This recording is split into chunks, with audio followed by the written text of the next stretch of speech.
నమస్తే, welcome to college TV. మన దగ్గర ఇప్పుడు రాష్ట్ర గ్రంథాలయ చైర్మన్ విఎస్ సార్ ఉన్నారు. మనం మాట్లాడే ప్రయత్నం అయితే చేద్దాం. నమస్తే సార్. మధు గారు, గుడ్ విషెస్.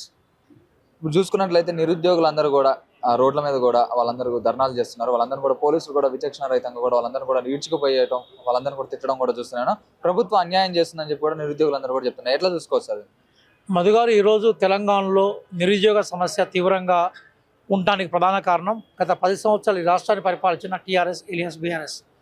నిజంగా ఆ రోజు వారు నిరుద్యోగుల్ని అడ్రస్ చేసి ఉద్యోగ నోటిఫికేషన్లు సాఫీగా నిర్వహించి పరీక్షలు నిర్వహించి రిజల్ట్స్ ఇస్తే మా ప్రభుత్వం మీద ప్రశ్నించే అవకాశం ఉండకపోయేది. మేము అధికారులకు వచ్చిన వెంటనే పబ్లిక్ సర్వీస్ కమిషన్ ప్రక్షాళన చేశాం. కొన్ని కోర్టు వివాదాల వల్ల సకాలంలో ఉద్యోగాలను ఇమ్మీడియట్గా ఇవ్వడంలో కొంత జాప్యం జరిగింది. కానీ ఉదాంతరతో క్లియర్ చేసే ప్రయత్నం చేశాం. ఇప్పుడు గ్రూప్ 3 రిజల్ట్ కూడా ఇచ్చాం. గ్రూప్ 3కి సంబంధించిన నియామక పత్రాలను ఈ వారం రోజుల్లో ముఖ్యమంత్రి గారు అభ్యర్థులకు అందజేయబోతున్నారు. నాకు తెలిసి త్వరలోనే గ్రూప్ 3కి సంబంధించిన క్లియరెన్స్ అయిపోయిన తర్వాత మళ్ళీ public service commission group 1, group 2, group 3 నోటిఫికేషన్లు ఇవ్వబోతుంది. వెరీ రీసెంట్గా గౌరవ డీజీపీ గారు మేము ఎస్ఐ కానిస్టేబుల్ నోటిఫికేషన్ ఇవ్వడానికి సిద్ధంగా ఉన్నట్టుగా ప్రకటించారు వారు. కాబట్టి ఖచ్చితంగా మా మీద బాధ్యత ఉంది. నిరుద్యోగుల ప్రేమతోటి, అభిమానంతో మేము అధికారంలోకి వచ్చాం. బాధ్యత ఉంది మా మీద. మేము ఎక్కడ కూడా బాధ్యత విస్మరించట్లేదు. ఈ ముఖ్యమంత్రి గారు పదే ఒక 50 సార్లు నిరుద్యోగుల ప్రేమ వల్లే మేము అధికారంలోకి వచ్చామని చెప్పాం. తర్వాత కొన్ని న్యాయపరమైన ప్రక్రియలను ఛేదించే ప్రయత్నంలో ఉన్నాం. ఎందుకంటే ఒక్కసారి మనం నిర్ణయం తీసుకున్నాక పకడ్బందీగా అమల్లోకి రావాలి. మేము గ్రూప్ 1, గ్రూప్ 2, గ్రూప్ 3 పరీక్షలు మేమే నిర్వహించాం. మా టైంలోనే ఎక్కడ కూడా మీకు ఆటంకాలు ఏర్పడలేదు. ఉద్యోగ పత్రాలు ఇవ్వడంలో ఆటంకాలు ఏర్పడలేదు. కొంత కాలం అనేది ఒత్తిడి పెంచుతుంది. చదువుకునే విద్యార్థులకు నోటిఫికేషన్ వాళ్ళని కోరుకుంటారు.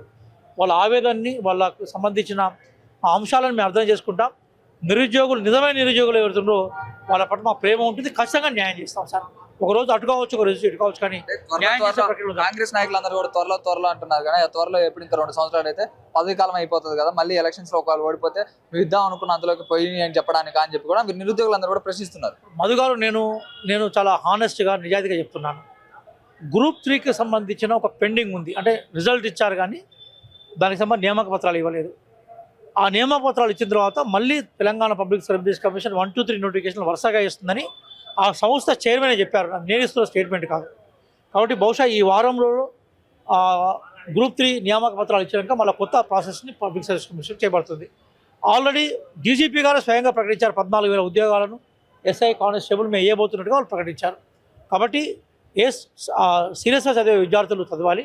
కానీ అదే సందర్భంలో ఎవరైతే విద్యార్థులకు సంబంధించిన ఆవేదన ఉందో దాన్ని ఎన్క్యాచ్ చేసుకుని రాజకీయంగా లబ్ధి పొందాలనుకునే బీఆర్ఎస్ శ్రేణులను మాత్రం మేము వ్యతిరేకిస్తాం.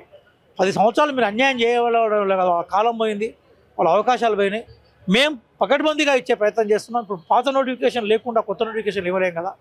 అందుకోసం పాత నీరు ఖాళీ కాకుండా చెరువులో కొత్త నీరు చేరదు కదా. ఆ పాత నోటిఫికేషన్ సంబంధించి ఒకటి మిగిలింది, గ్రూప్ 3. దాని తర్వాత ఖచ్చితంగా ప్రభుత్వం యాక్షన్లోకి వస్తుందనే భావంతో మేము ఉన్నాం. అలాగే ఇప్పుడు చూసుకుంటే సంక్రాంతి సీజన్ కూడా వచ్చేసి, సంక్రాంతి 2-3 రోజులు సంక్రాంతి కూడా ఉంది. సంక్రాంతికి కూడా ఎన్నో సినిమాలు కూడా రిలీజ్ అవుతున్నాయి. ఆ సినిమాలన్నీ రిలీజ్ అయినప్పుడు కూడా ప్రతి ఒక్క సినిమాకి కూడా టికెట్ రేట్ అనేది పెంచుతున్నారు. ఏదో 3 గంటలు సంతోషం కోసం ఫ్యామిలీతో కలిసిపోదామంటే కూడా 5,000, 6,000 అయ్యే పరిస్థితి కూడా ఉంది. మా అంటే ఇక అక్కడున్న పాప్కార్న్ తిందామన్నా కానీ ఎక్కువ రేట్లు కూడా ఉన్నాయి. వాటిపై మీ స్పందన ఏంటి? మధు గారు, నేను మంచి ప్రశ్న వేసినందుకు మిమ్మల్ని అభినందిస్తున్నాను. సినిమా అనేది అనేక వినోదాత్మకమైన అంశాలను ధ్వంసం చేసి బయటకు వచ్చిన ఒక ఇండస్ట్రీ. రంగస్థల నాటకాలు, అట్లాగే జానపద కళారూపాలని విధ్వంసం అయిపోయినాక సినిమా బయటకు వచ్చింది. అది సామాన్యుడికి అందుబాటులో ఉన్న ఒక వినోదం. ఆ వినోదం అందరికీ అందుబాటులో ఉండాలని మనం కోరుకోవాలి. నేను వ్యక్తిగతంగా సినిమా రేట్లను పెంచడాన్ని వ్యతిరేకిస్తాను. అట్లాగే వేల కోట్ల రూపాయలను ఖర్చు పెట్టి మొత్తం ఆ డబ్బులు ప్రజల దగ్గర నుంచి గుంజుకోవాలి, తీసుకోవాలని ఆలోచన చేయడం అనేది రైట్ కాదు. అంటే ప్రజల బలహీనతలతో ఆడుకోవాలనే దృక్పథం సరైనది కాదు. ఇప్పుడు సినిమా రేట్ల పెరుగుదలని, సినిమా రేట్లను పెంచడాన్ని నేను వ్యతిరేకిస్తున్నాను.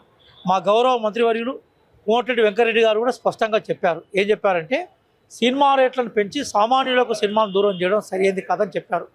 వారి అభిప్రాయాన్ని నేను సంపూర్ణంగా అంగీకరిస్తున్నాను. అదే సందర్భంలో ఏదైనా సినిమా సామాజిక స్పృహతోటో, సామాజిక బాధ్యతతోటో, లేదా సామాజిక రుగ్మతలను తొలగించే క్రమంలో తీస్తే ప్రభుత్వం వైపు నుంచి ఎంకరేజ్మెంట్ ఉండాలి తప్ప కమర్షియల్ సినిమాలకు రేట్లు పెంచి ప్రజల దగ్గర నుంచి డబ్బులు పీడించడానికి మాత్రం సరైనది కాదు.